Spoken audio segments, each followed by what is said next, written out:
thousands and thousands, way above 10, 20, 30,000. I don't know, I was selling them all over Europe. I was young, I was inexperienced, I got cheated, and I have to learn the trade, the business, from ground up. And those lessons I never forget, because those lessons also hurt.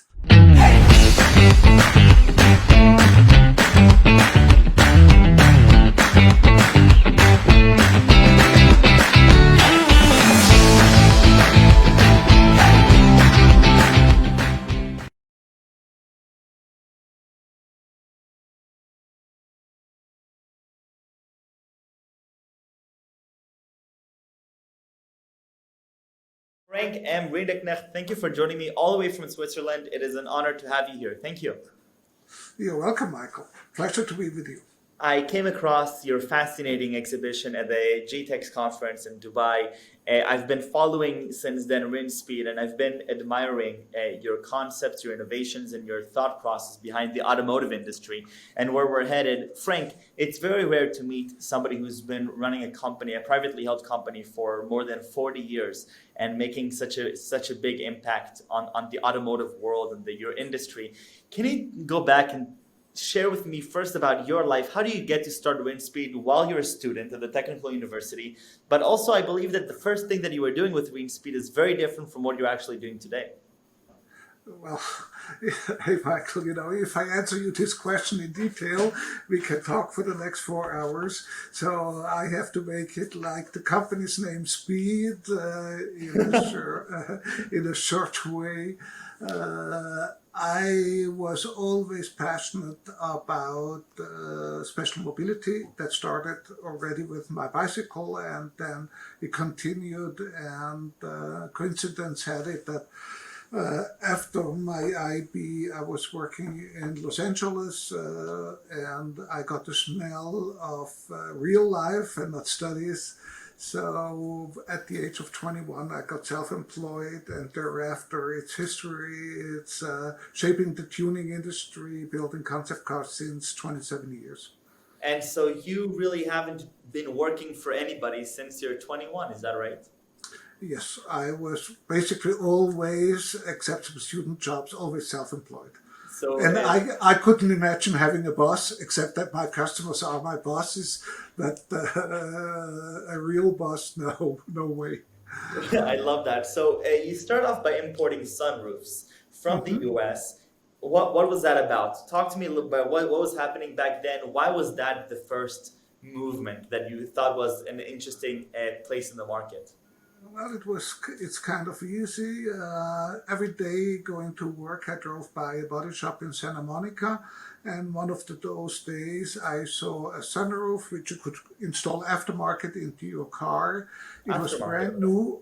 Yeah, it was aftermarket. It was brand new for the States, and it was non-existent or not known in Europe. So I bought one for my car, installed it, cut a hole. My parents almost flipped, I cut a big hole in my student's car.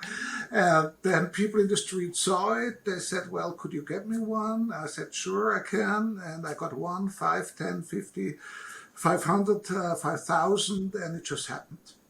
So how many sunroofs did you end up selling and importing? I never made the calculation of all of them, but must be, thousands and thousands, way above 10, 20, 30,000. I don't know, I was selling them all over Europe. I was young, I was inexperienced, I got cheated, and I have to learn the trade, the business, from ground up.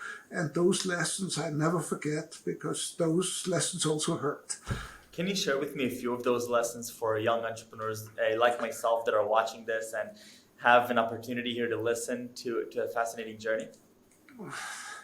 When you get older, the advantage is that you have more experience, that you have more knowledge. When you're young, obviously you don't have that. You don't know people as well. You don't have a network. So, I took a check as granted money, but as it turns out, the check is just paper. If the bank doesn't honor it, it's a bad check. And all kind of things of that, and that what people tell you, the promises, some of them become real and some not. and you have to start to differentiate whom to trust, whom to believe, and but that's all course of life.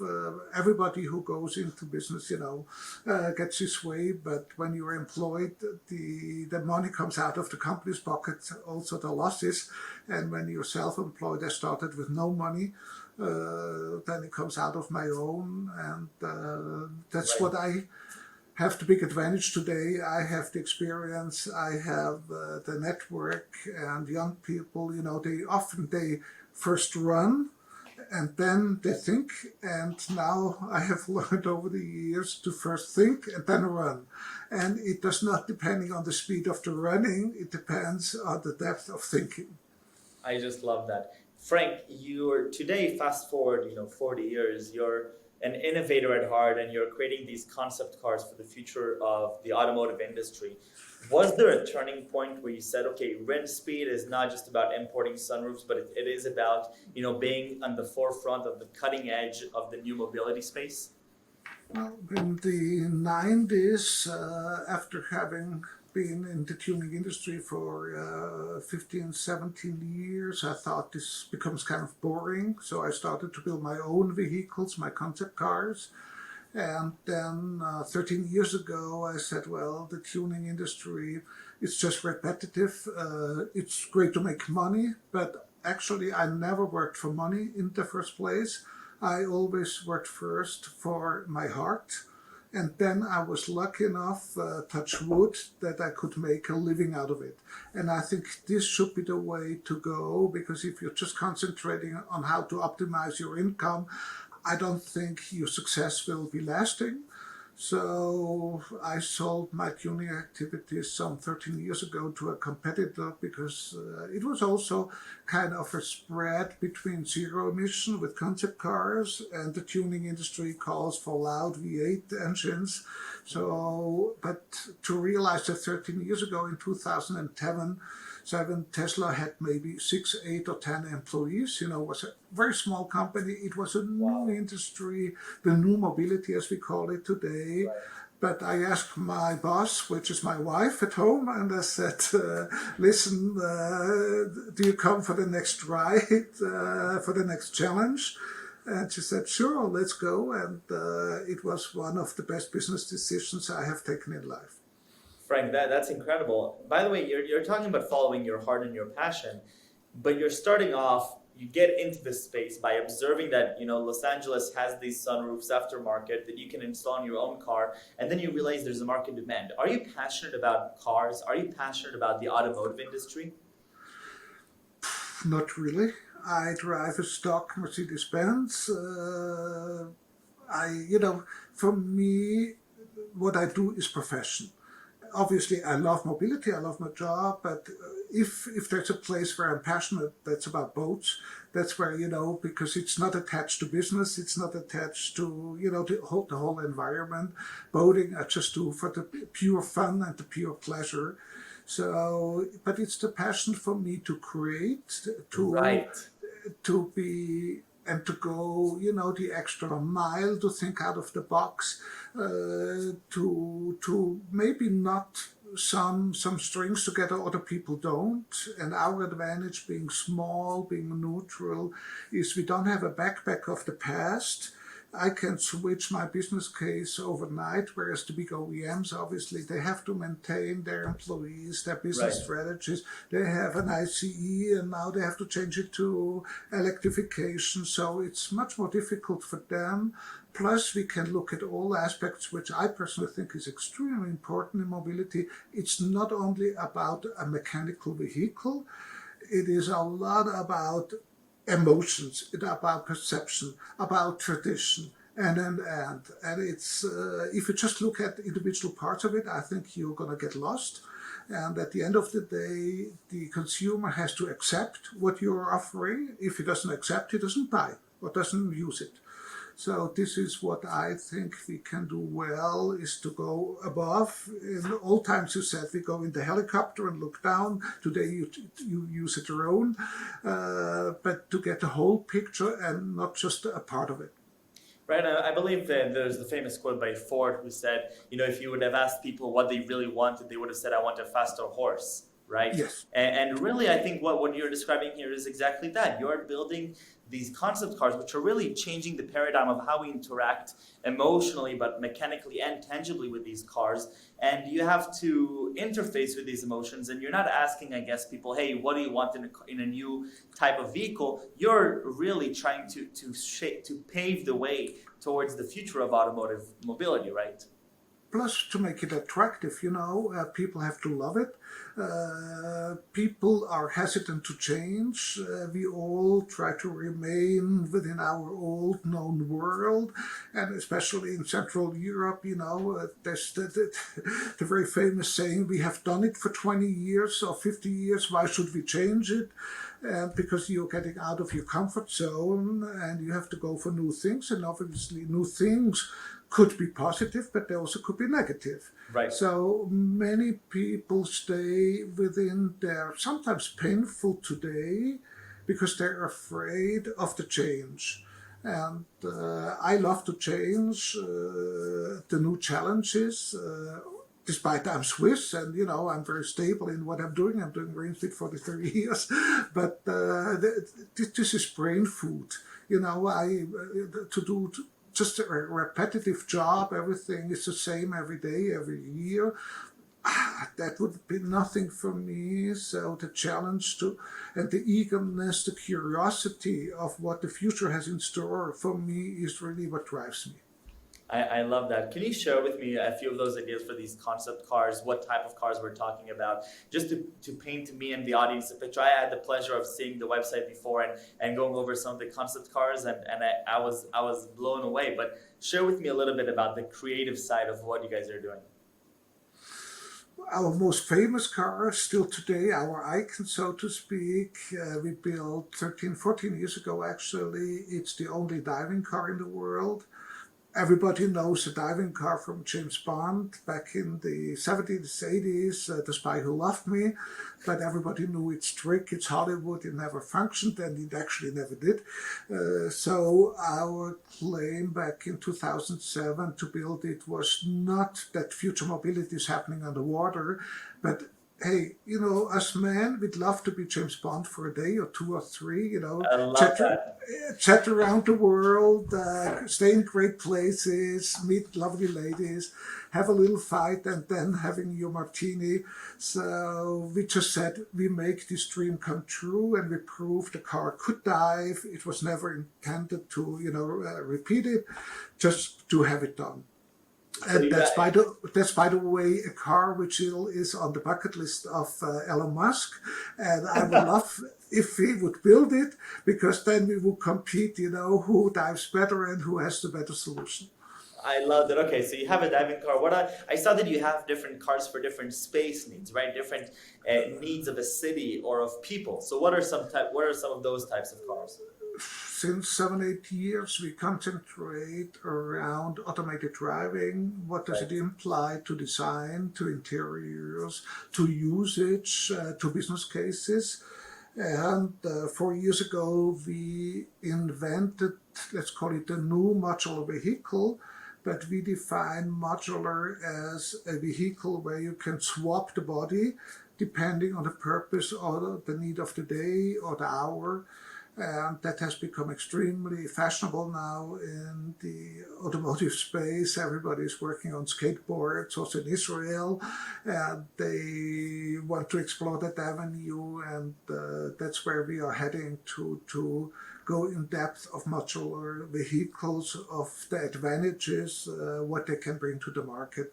However, we all know that autonomous driving still takes some time, depending where you are and what circumstances. It might be, quite a few years to come. In some places, it might be a little bit earlier. So we now are working on a vehicle called the City Snap, which shows already modularity of today, but still with a driver. So how do you go about this whole process? Let's say you have a new idea or a new concept that you want to design. What is the actual process of sitting down with the team and saying, we actually want to build this brand new car that doesn't exist today? I'm lucky to have a team which consists of members which are already 25 or plus years on board. So, we brainstorm, and brainstorming for me, we call it flying to the moon, means not to go by increments towards a solution, but to fly way above it and then come back and then find a solution from flying to the moon. And then we just we kick brains and we criticize and we try to gear everybody up, and then very soon you have to go to reality, you have to go to CAD to see that what you're doing makes sense, and physically, as you cannot cheat physics, is also doable. The only car, by the way, which is missing for us is the flying car. But when you look around the industry, you see a lot of drones, but trying to do a vehicle, and that we learned with the scuba, our diving cars, to serve two masters. Water diving and driving is already a challenge. Now you want to combine the air and driving. For me, that's for a real car. Is almost impossible because you call for safety, for comfort on the road, but when you go up in the air, you are calling for lightweight, and that's just simply enemy. And then it should transform within like a split of a second from one into the other one. So we said we won't touch that subject because it cannot reasonably done to get a car as we define a car today, and to get something flying as we define of flying, because it's awfully with today's technology, or it's almost impossible. And I have to say that I love the addition of the way we define a car today, and the way we define driving and flying today, because I think that what you're implying here is that there is a need for a shift in mindset over what constitutes a four-wheeled vehicle today called a car versus what's considered flying or driving in general. And I also agree that I think that's one of the big transitions that we will observe. What is some of your thought process towards the future? Where are we headed in terms of mobility? How quickly do you think we're going to get there? And what are some things that I can potentially be excited about for myself? I mean, we're already, deep into electrification. This is a given for me. There's no way around and no way back. We talk about autonomous driving. I believe in it. It's coming, but it takes time. Mm-hmm. Yet we have to realize with autonomous driving, we need to redefine the vehicles. Now, I said vehicle, not a car. We have to redefine the usage and also the business case. I 100% don't believe that an autonomous car is what we see today. That's why I use the car, that we go to the dealer, we buy it, we lease it, and then we turn it back in after a few years. You will have a clash with autonomous of lifespans. Electronics live a short time, mechanics live a long time. So you have to bring it together, and that's also the father of our modular idea, to get the mechanical lifespan small by using the vehicle all day long, and not only for your personal transport from and to work. Right. And what is your prediction regards the timeline? When will I be able to enjoy sitting in a large space that might look like a car, might not, but it's going to drive me from point A to point B, and I'm going to have a different experience than what I'm having today? John Kravchik, CEO of Rinspeed, he once said a very good statement, and that he said level 5 will never come. And to that respect, he's right. If you see black and white, that any place in the world, in all circumstances, you drive automated, I follow his statement. Think about a blizzard. Even men are, sometimes even overwhelmed with what they see or not see, or, what they have to do. So there's limits also in technology. So every place, every circumstance, fully autonomous vehicle, I don't think we will see. But if the weather conditions are, let's say, normal, within the range of normal, light snowfall is still within the normal, I think that will come, but gradually, step by step by step by step. And it's not by coincidence that many of those autonomous vehicle companies test in Phoenix or in Chandler or Arizona, warm weather, dry weather, little rain. But if you start to hit up north in Detroit, with sub-zero, ice on the road, snowfall, blizzards, then, the challenge is much, much different. Right. Frank, thank you for being so generous with your time and for coming on this show. I've learned a ton. I got excited. I think that I'm leaving here with more inspiration to go and research this further. And I urge anybody to go see what you're doing because it really is phenomenal. And I think that one of the things that inspired me most from this whole episode was this notion that you're driven by your passion and by your heart. You're an innovator. You're not necessarily the most passionate person about cars and the automotive industry, but you're passionate about creating and innovating. And I think that really shines through your work. So thank you for that. And before we leave, I have to ask you for 3 words that you would use to describe yourself. I mentioned all the 3 words already. You were quoting the last one. It's passion about learning. By the way, this is extremely important. Curiosity, obviously, is very important.